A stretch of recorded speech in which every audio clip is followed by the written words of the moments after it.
Fighting withdrawal along the beach. While the Marines and soldiers battled the Japanese ashore, a patrol plane sighted a sizable Japanese fleet near the Santa Cruz Islands, east of the Solomons. The enemy force was formidable for battleships and for carriers, with 28 destroyers and 8 cruisers.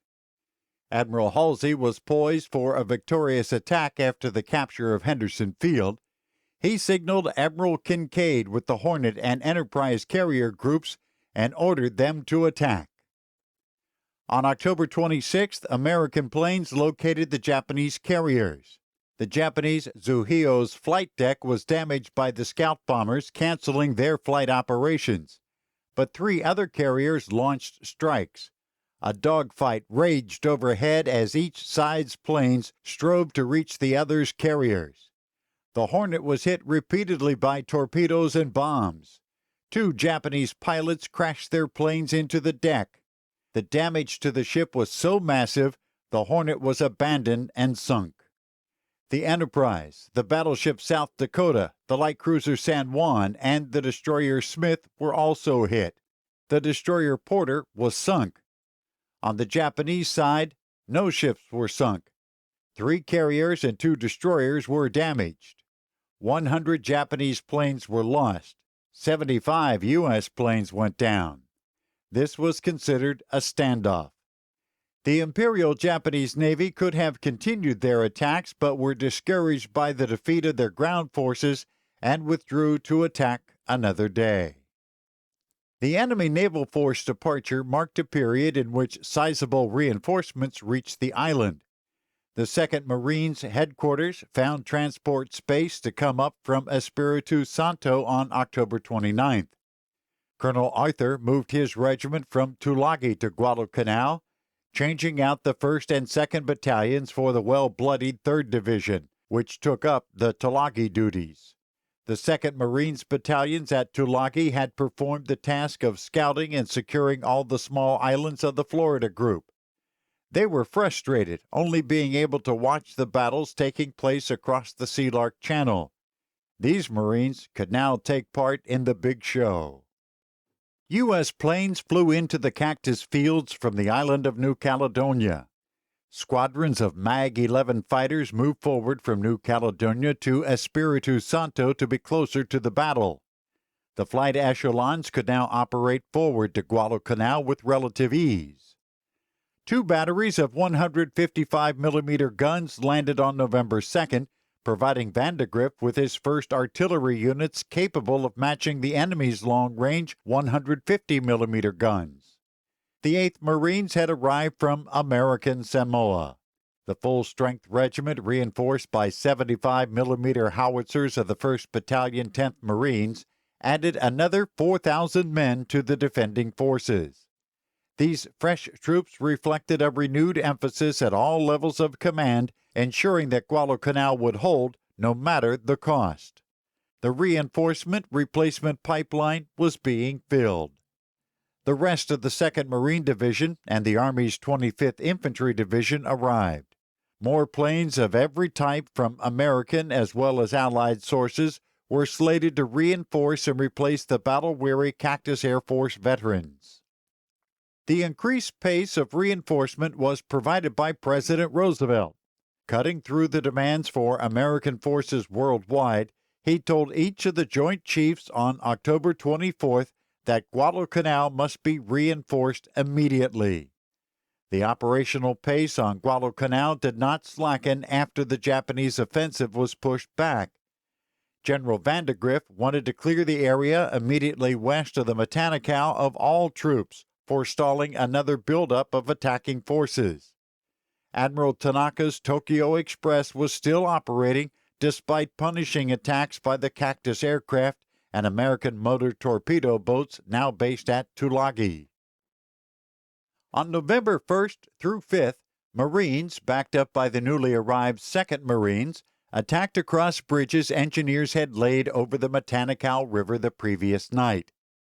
Inland, Colonel Whaling led his scout snipers in a screening movement with the main driving attack to protect the flank. The opposition was fierce in the shore area where they drove forward toward Point Cruz, but Whaling's group encountered little resistance. At nightfall, when the Marines dug in, the only sizable enemy force was in the Point Cruz area. In the days of bitter fighting, Corporal Anthony Casamento, a badly wounded machine gun squad leader in Edson's 1st Battalion, distinguished himself so well that he was recommended for a Navy Cross.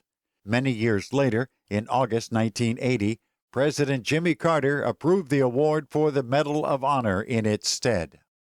The attack continued with the Reserve 3rd Battalion moving into the fight, and all 3-5 Marine units moving to surround enemy defenders. On November 3rd, the Japanese pocket just west of the base at Point Cruz was eliminated. Well over 300 enemy soldiers had been killed. The Marines encountered light resistance and slowly advanced across the rugged terrain 1,000 yards beyond the 5th Marines' action. The offensive objectives seemed well in hand, and the advance halted. Intelligence was reported that a substantial enemy reinforcement attempt was underway. General Vandergrift pulled most of his men back to safeguard the perimeter of the airfield. This time he left a regiment to outpost the ground that had been gained. Colonel Arthur's 2nd Marines reinforced the Army's 164th Infantry. General Vandergrift emphasized the need to be cautious because the Japanese were again discovered in strength east of the perimeter. On November 3rd, Lieutenant Colonel Hannikin's 2-7 Marines, on a reconnaissance in force toward Coley Point, could see the Japanese ships clustered 8 miles from the perimeter. His men encountered strong Japanese resistance from fresh troops, and he pulled back. A regiment of the enemy's 38th Division landed as Hyakutake used the Japanese Navy to attack the perimeter from both flanks. Hannikin's battalion executed a fighting withdrawal along the beach. They took fire from the jungle inland. A rescue force was soon put together comprised of 2 tank companies, the 1-7 Marines, and the 2nd and 3rd Battalion of the 164th Infantry. The Japanese troops, members of the 38th Division Regiment, and remnants of Kawaguchi's brigade, fought to hold ground as the U.S. Marines and Army drove forward along the coast. Marines and soldiers attempted to outflank the enemy in the jungle. This battle lasted for days, supported by Cactus air, naval gunfire, and the newly landed 155mm guns. The Japanese commander received new orders as he struggled to hold back the Americans. He was to move inland and break off the action in March to rejoin the main Japanese forces west of the perimeter. A tall order to fill. This 2-pronged attack had been abandoned. The Japanese managed the first part. Japanese soldiers found a gap in the 164th line and broke through along a meandering jungle stream. They left 450 dead throughout a 7-day battle. The Army and the Marines had lost 40 dead and 125 wounded. The enemy soldiers who broke out from the encircling Americans escaped into worse circumstances. Admiral Turner had employed one of his several plans for alternate landings and beachheads, all of which General Vandergrift opposed. At Aola Bay, 40 miles east of the main perimeter, the Navy put an airfield construction and defense force ashore on November 4th. While the Japanese were still battling Marines near Tetere, Vandergrift persuaded Turner to detach part of his landing force, the 2nd Raider Battalion, to sweep west and destroy any enemy forces it encountered. Colonel Carlson's Raider Battalion had already seen action before reaching Guadalcanal. An additional 2 companies had reinforced the Midway Island defenders when the Japanese attacked in June. The remainder of the battalion landed on the Macon Islands and destroyed the garrison. For his part in the fighting, Sergeant Clyde Thomason was awarded a Medal of Honor, the first Marine enlisted to receive his country's highest award in World War II. Marching from Aola Bay, the 2nd Raider Battalion encountered the Japanese attempting to retreat to the west. On November 12th, the Raiders beat off attacks by 2 enemy companies. They pursued the Japanese, fighting a series of small actions over the next 5 days before making contact with the main Japanese force. For 2 weeks, the raiders came down from the jungle ridges into the perimeter, harassing the retreating enemy. They killed over 500 Japanese soldiers. Their losses were only 16 dead and 18 wounded. This mission at Aola Bay provided the 2nd Raider Battalion a starting point for its month-long jungle campaign, but proved to be a bust. The site chosen for an airfield was unacceptable, too wet and unstable. The entire force moved to Coley Point in early December, where another airfield was constructed. The buildup on Guadalcanal continued. On November 11th, guarded by a destroyer-cruiser covering force, a convoy was attacked by enemy bombers. 3 transports were hit, but the men still landed. These men were badly needed. General Van de Grift's veterans on Guadalcanal were ready to be replaced. Malaria cases were averaging over 1,000 a week, besides related diseases. Enemy soldiers who had been on the island for any length of time were in no better shape. Rations and medical supplies were scarce. The entire thrust of the Japanese reinforcement effort continued to get troops and combat equipment ashore. In Tokyo, the idea prevailed that despite all evidence to the contrary, one overwhelming coordinated assault would crush the American resistance. The enemy drive to take Port Moresby, New Guinea, was put on hold to put all of their effort into driving the Americans off Guadalcanal. On November 12th, Japanese naval forces converged on Guadalcanal to cover the landing of the main body of the 38th Division. Admiral Callahan's cruisers and destroyers moved in to confront the enemy. Coast Watcher and scout plane sightings and radio intercepts identified 2 carriers, 2 battleships, 4 cruisers, and a host of destroyers heading toward Guadalcanal. The battleships were led by Hiei and Kirishima, with the light cruiser Nagura, and 15 destroyers spearheaded the bombardment and attack. Just after midnight, Callahan's cruisers picked up the Japanese on radar and continued to close. The battle was fought at such short range that each side fired at their own ships. Callahan's flagship San Francisco was hit 15 times. Callahan was killed. His ship limped away. The cruiser Atlanta was also hit and set ablaze. Admiral Scott, who was on board, was killed.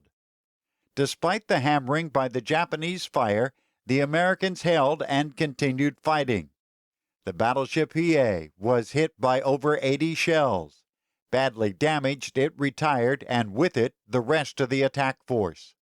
4 destroyers were damaged and 3 others were sunk. The Americans accomplished their purpose.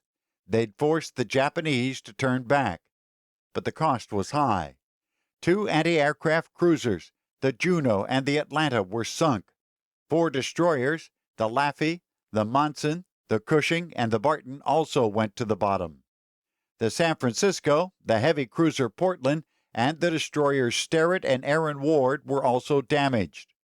Only 1 destroyer of the 13 American ships engaged, the Fletcher, was unscathed when survivors retired to the New Hebrides. At dawn came the Cactus bombers and fighters. They attacked the crippled Hiei and pounded it ruthlessly. The Japanese were forced to scuttle her on the 14th. Admiral Halsey ordered his only surviving carrier, the Enterprise, out of Guadalcanal to get it out of reach of Japanese aircraft. He sent in his battleships, the South Dakota, Washington, and escorting destroyers north to meet the Japanese. Some of the Enterprise's planes flew into Henderson Field to help even the odds. On November 14th, Cactus and Enterprise flyers found a Japanese destroyer cruiser force that had pounded the island the night before. They damaged 4 cruisers and a destroyer. They quickly refueled and rearmed and went on the hunt for the approaching Japanese troop convoy. They hit several transports and sank 1. Army B-17s from Espiritu Santo scored 1 hit and several near hits, bombing from over 17,000 feet. In a persistent pattern of attack, return, refuel, rearm, and resume, Guadalcanal planes hit 9 transports, sinking 7. Many of the 5,000 troops on the damaged ships were rescued by Tanaka's destroyers. The Japanese fired furiously and laid smoke screens to protect the transports. Admiral Tanaka later recalled, "Bombs wobbling down from high-flying B-17s of carrier bombers roared toward targets as though to plunge full in the water, releasing bombs and pulling out barely in time. Each miss sending up towering columns of mist and spray, every hit raising clouds of smoke and fire." Despite the intensive attack, Tanaka continued on to Guadalcanal with 4 transports and 4 destroyers. Imperial Japanese intelligence learned of the oncoming American battleship force and rushed to warn Tanaka. Japanese admirals sent their own cruiser battleship force to intercept. The Americans, led by Admiral Lee on the Washington, reached the Sea Lark Channel by 2100 on the 14th. A Japanese cruiser was picked up north of Savo Island an hour later, and battleship fire repelled her. The Japanese now understood the opponents they expected would not be the cruisers. This clash, fought in the glare of gunfire and Japanese searchlights, was the most significant fight at sea for Guadalcanal. When the battle was over, the American battleship's 16-inch guns had more than matched the Japanese. Both South Dakota and Washington were damaged so severely they were forced to withdraw. 1 Japanese and 3 American destroyers were sunk. When the Japanese attack force retired, Admiral Tanaka ran his 4 transports onto the beach. He knew they would be targets at daylight. Most men on board managed to get ashore before the expected pummeling by American warships, planes, and artillery. The Japanese had landed 10,000 troops of the 38th Division, but they were in no shape to ever again attempt a massive reinforcement. The horrific losses caused by the frequent naval clashes, which seemed to favor the Japanese, did not represent a standoff. Every American ship damaged or lost would be replaced. Every Japanese ship was precious to their steadily diminishing fleet. The air fighting losses on both sides were overwhelming. The Japanese would never recover from the loss of its experienced carrier pilots. In the Battle of the Philippine Sea between Japanese and American carriers, it would be called the Marianas Turkey Shoot because of the ineptitude of the Japanese trainee pilots. The enemy troops, fortunate enough to reach land, were not ready to assault the American positions. The 30th Division and the remnants of the various Japanese units attempting to penetrate the Marine lines needed to be trained and built into a coherent attack force before General Hyakutake could have any reasonable attempt at taking Henderson Field. General Vandegrift now had enough men and fresh units to replace his veteran troops along the front lines. He swapped the 1st Marine Division with the Army's 25th Infantry. Admiral Turner told Vandegrift to leave all of his heavy equipment on the island, and when he pulled out, in hopes of getting your units re-equipped when you come out.